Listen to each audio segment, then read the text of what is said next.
System analyst যে অবৈধ certificate দিয়েছে সেই সম্পর্কে জানতে চেয়েছিল। আচ্ছা, কি কি জিজ্ঞেস করেছে আপনাকে বলেন? জিজ্ঞেস করেছিল যে এখানে আমাদের কোনো মানে এই ক্ষেত্রে আমাদের কোনো নজরদারি ছিল কিনা বা দায়িত্ব ছিল কিনা বা আপনি দায়ী মনে করেন কিনা নিজেকে। হ্যাঁ, সেক্ষেত্রে আপনি সেক্ষেত্রে আমরা জবাব দিয়েছি যেহেতু একটি ঘটনা ঘটেছে এবং এর জন্য সুষ্ঠু তদন্ত হওয়া উচিত এবং এর যে পরিচিত ঘটনা উদ্ধারণ করে তাদের শাস্তির ব্যবস্থা করা উচিত, সেই ক্ষেত্রে আমরা খুবই লজ্জিত এবং দুঃখিত। আপনার কেউ তো গ্রেপ্তার করা হয়েছে একই অপরাধে, আসলে সেই জায়গা থেকে এই বিষয়ে জানতে চাওয়া হয়েছিল এবং বলা হয়েছিল যে যেহেতু আপনার সেই জায়গা থেকে আপনার সম্ভাবনা থাকতে আপনাকে জিজ্ঞাসাবাদ করবে, এই বিষয়টা কি সামনে আছে? আমাকে এই বিষয়ে অবশ্যই জিজ্ঞেস করেছে।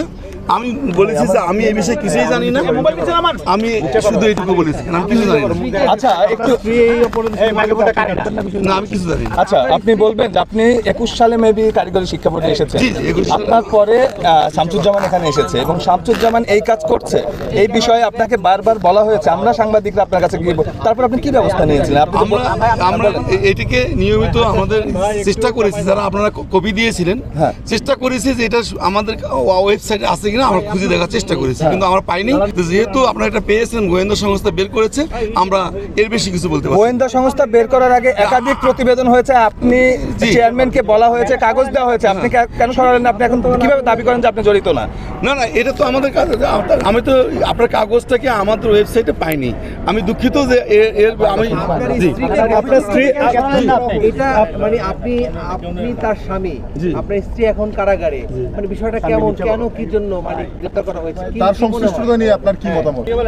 আমি তার বিষয়ে কিছুই জানি না এবং গোয়েন্দা সংস্থা কি তথ্য পেয়েছে আমি জানি না। আচ্ছা, আপনার স্ত্রীর বিষয়ে আপনি কিছু জানেন না এবং আপনি যে বোর্ডের চেয়ারম্যান ছিলেন সেখানে একটা বড় দুর্নীতি ছিল, সেটা সাংবাদিকরা প্রতিবেদন করেছে, সেই বিষয়ে আপনি কিছু জানেন না। এই যে আপনি কোনো কিছু দিয়ে ওয়াকিবহাল না, আপনি কি অবস্থায় ছিলেন আসলে? না না, ওয়াকিবহাল না হওয়ার তো আপনার প্রশ্ন ওঠে না, আপনাকে কাগজ দেওয়া হয়েছে, তারপর আপনি ব্যবস্থা নেননি। না না, আমরা ব্যবস্থা নেওয়ার চেষ্টা করছি, ভিতরে কাজ করার চেষ্টা করছি। ভিতর কি কাজ করেছেন আপনি বলেন? আমরা বিভিন্ন জায়গায় আমাদের তথ্য সংগ্রহ করার জন্য আমরা কাগজ দিয়েছি।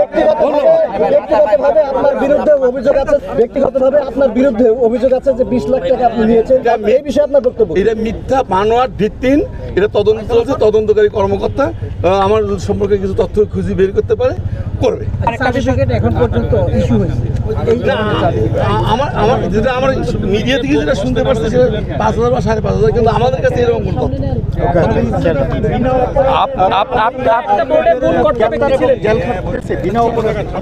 আমার বিশ্বাস যে বিনা অপরাধে খাটতেছে। এই অনিয়মের দায় মানে আপনাকে তো নিতেই হবে। যেহেতু আমি বোর্ডের প্রধান, সেই হিসেবে আমার দায় আমি এড়াতে পারি। আপনি কোনো কিছু খুঁজে পেলেন না? এই যে যত কাগজপত্র ছিল, বিবি দিয়ে খুঁজে পেল, সাংবাদিক দিয়ে খুঁজে পেল, আপনি বোর্ড প্রধান খুঁজে পেলেন না? আমি তো খুঁজে পাইনি। তাহলে কি আইন যেটা বলতেছে এটা কি ভিত্তিহীন আপনি বলতেছেন?